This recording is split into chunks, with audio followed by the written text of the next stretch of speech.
Seasonal colds are by all accounts no fun, but new research suggests the colds you've had in the past may provide some protection from COVID-19. The study, authored by infectious disease experts at the University of Rochester Medical Center, also suggests that immunity to COVID-19 is likely to last a long time, maybe even a lifetime. The study, published in BO, is the first to show that the COVID-19 causing virus, SARS-CoV-2, induces memory B cells, long-lived immune cells that detect pathogens, create antibodies to destroy them and remember them for the future.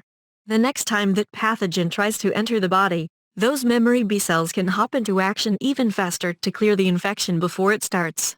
Because memory B cells can survive for decades, they could protect COVID-19 survivors from subsequent infections for a long time, but further research will have to bear that out. The study is also the first to report cross-reactivity of memory B cells, meaning B cells that once attacked cold-causing coronaviruses appeared to also recognize SARS-CoV-2. Study authors believe this could mean that anyone who has been infected by a common coronavirus, which is nearly everyone, may have some degree of pre-existing immunity to COVID-19.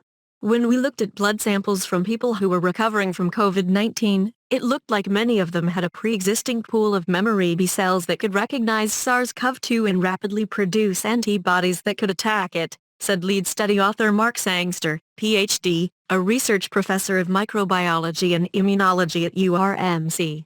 Sangster's findings are based on a comparison of blood samples from 26 people who were recovering from mild to moderate COVID-19 and 21 healthy donors, whose samples were collected 6 to 10 years ago, long before they could have been exposed to COVID-19. From those samples, study authors measured levels of memory B cells and antibodies that target specific parts of the spike protein, which exists in all coronaviruses and is crucial for helping the viruses infect cells. The spike protein looks and acts a little different in each coronavirus, but one of its components, the S2 subunit, stays pretty much the same across all of the viruses. Memory B cells can't tell the difference between the spike S2 subunits of the different coronaviruses and attack indiscriminately. At least, the study found that was true for beta coronaviruses, a subclass that includes two cold-causing viruses as well as SARS, MERS and SARS-CoV-2. What this study doesn't show is the level of protection provided by cross-reactive memory B cells and how it impacts patient outcomes.